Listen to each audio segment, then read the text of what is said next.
ಈಗ ಸದ್ಗುರುಗಳನ್ನ ಮೀಟ್ ಆಗಿ ಒಂದು ನಿಮಗೊಂದು ಗೊತ್ತಿರಲಿ, ಯಾವತ್ತೂ ಅಷ್ಟೇ ವಿಷನ್ ಯಾಕೆ ಮುಖ್ಯ ಆಗುತ್ತೆ. ನಾನು ಚಿಕ್ಕಬಳ್ಳಾಪುರಕ್ಕೆ ಮೆಟ್ರೋ ಯಾವಾಗ ತರಬಲ್ಲೆ? ಮೆಟ್ರೋ ತರಬೇಕು ಅಂದರೆ ಒಂದು 5-6 ಸಾವಿರ ಕೋಟಿ ಬೇಕು ಅಲ್ವಾ? ನಾನು ಡೈರೆಕ್ಟಾಗಿ ಹೋಗಿ ಮೆಟ್ರೋ ಕೇಳಿದ್ರೆ ಕೊಡ್ತಾರಾ? ಕೊಡಲ್ಲ. ಡೆವಲಪ್ಮೆಂಟ್ಗೆ ಒಂದು 500 ಕೋಟಿ ನಂದಿಗೆ ಕೇಳಿದ್ರೆ ಕೊಡ್ತಾರಾ? ಅಷ್ಟು ಈಸಿ ಅಲ್ಲ ಸರ್ಕಾರದಲ್ಲಿ, ಕೇಂದ್ರದಲ್ಲಿ, ರಾಜ್ಯದಲ್ಲಿ ತರೋದು. ಸೊ ನಮ್ಮ ನಂದಿ ದೇವಸ್ಥಾನಕ್ಕೆ 8ನೇ ಶತಮಾನದ ಇತಿಹಾಸ ಇದೆ. ಯುನೆಸ್ಕೋ ಅಂದರೆ United Nations Educational Social Cultural Organisation ಅಂತ. ಈಗ ನಮ್ಮಲ್ಲಿ ಹಂಪಿ ಇದೆ, ಪಟ್ಟದಕಲ್ಲಿದೆ, ಐಹೊಳೆ ಇದೆ, ಯುನೆಸ್ಕೋ ಹೆರಿಟೇಜ್ ಸೈಟ್ಸ್. ನಾನು ಏನಾದರೂ ನಂದಿ ಯುನೆಸ್ಕೋ ಹೆರಿಟೇಜ್ ಸೈಟ್ಗೆ ಪ್ರಪೋಸ್ ಮಾಡಬೇಕು ಅಂದರೆ 10 ಕಂಡೀಷನ್ಸ್ ಇದೆ. ಅದರಲ್ಲಿ 3ರಿಂದ 4 ಎಲಿಜಿಬಿಲಿಟಿ ಸಿಗಬೇಕು, ನಮಗೆ ಸಿಗ್ತಾ ಇದೆ.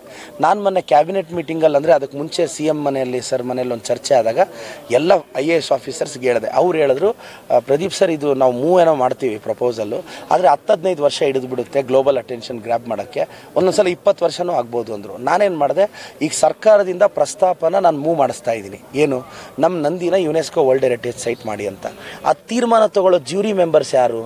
USA ಅವರು, UK ಅವರು ಇರ್ತಾರೆ ಅಲ್ವಾ? ಅವ್ರಿಗೆ ನಾನು ನಂದಿ ದೇವಸ್ಥಾನದ ಇತಿಹಾಸದ ಬಗ್ಗೆ ಅವ್ರಿಗೆ ತಿಳಿಸ್ಬೇಕಲ್ಲ.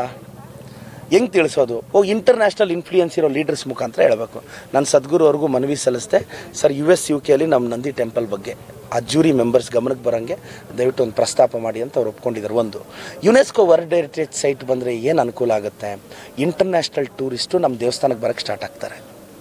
ಇಂಟರ್ನ್ಯಾಷನಲ್ ಟೂರಿಸ್ಟ್ಗಳು ಬರೋಕ್ಕೆ ಸ್ಟಾರ್ಟ್ ಆದರೆ ರೆವಿನ್ಯೂ ರೈಸ್ ಆಗುತ್ತೆ. ರೆವಿನ್ಯೂ ಜನರೇಟ್ ಆದರೆ ಆಟೋಮೆಟಿಕ್ಕಾಗಿ ಬರೋ ಸರ್ಕಾರಗಳು ಕನೆಕ್ಟಿವಿಟಿ ಕೊಡುತ್ತೆ. ಇಂಟರ್ನ್ಯಾಷನಲ್ ಪ್ಯಾಸೆಂಜರ್ಸ್ ಬರ್ತಿದ್ದಾರೆ ಅಂತ ಗೊತ್ತಾದರೆ ಮೆಟ್ರೋ ಆಟೋಮೆಟಿಕ್ಕಾಗಿ ಚಿಕ್ಕಬಳ್ಳಾಪುರಕ್ಕೆ ಬರುತ್ತೆ. ಈಗ ದೇವನಹಳ್ಳಿಗೆ ಯಾಕೆ ಮೆಟ್ರೋ ಬರ್ತಿದೆ ಹೇಳಿ? ಏರ್ಪೋರ್ಟ್ ಬಂದಿದ್ದಕ್ಕೆ. ದೇವನಹಳ್ಳಿಗಂತ ಮೆಟ್ರೋ ಬಂದಿಲ್ಲ, ಏರ್ಪೋರ್ಟ್ ಇರೋದಕ್ಕೆ ಬಂತು. ನಿಮ್ಗೆ ಲಾಜಿಕ್ ಅರ್ಥ ಮಾಡ್ಕೊಳ್ಳಿ. ಇದೆಲ್ಲ ಇಂಟರ್ ಕನೆಕ್ಟೆಡ್ ಸರ್. ನನ್ನ ವಿಷನ್ ಏನು ಅಂತ ಇವತ್ತು ಅರ್ಥ ಆಗದೆ ಇರ್ಬೋದು, ಇನ್ನೊಂದು 10-12 ವರ್ಷ ಆದಮೇಲೆ ವಿಷನ್ ಅರ್ಥ ಆಗುತ್ತೆ. ನಾವೊಂದು ಕೆಲಸ, ನಾವು ಅಧಿಕಾರದಲ್ಲಿ ಇದ್ದಷ್ಟು ದಿನ ಒಂದು ಲಾಂಗ್ ಲಾಸ್ಟಿಂಗ್ ಇಂಪ್ಯಾಕ್ಟ್. ನಾನಂತೂ ಇಂಟರ್ನ್ಯಾಷನಲ್ ಇನ್ಫ್ಲೂಯೆನ್ಸು ಗ್ಯಾದರ್ ಮಾಡ್ತೀನಿ. ಸದ್ಗುರು ಅವ್ರ ಸಹಕಾರ ಕೇಳಿದ್ದೀನಿ. ನನ್ನ ಕಾಂಟ್ಯಾಕ್ಟ್ಸಲ್ಲಿ ತುಂಬ ದೊಡ್ಡ ವ್ಯಕ್ತಿಗಳನ್ನ ಇದು ಮಾಡಿ ನಂದಿಗೆ, ಭೋಗನಂದೀಶ್ವರನಿಗೆ ಯುನೆಸ್ಕೋ ಹೆರಿಟೇಜ್ ಸೈಟ್ ಸಿಗೋ ಆಗಿ ಮಾಡೋದು ನನ್ನ ಜವಾಬ್ದಾರಿ. ನಾನು ಆ ವರ್ಕಲ್ಲಿ ನಿರತನಾಗಿದ್ದೀನಿ ಸರ್.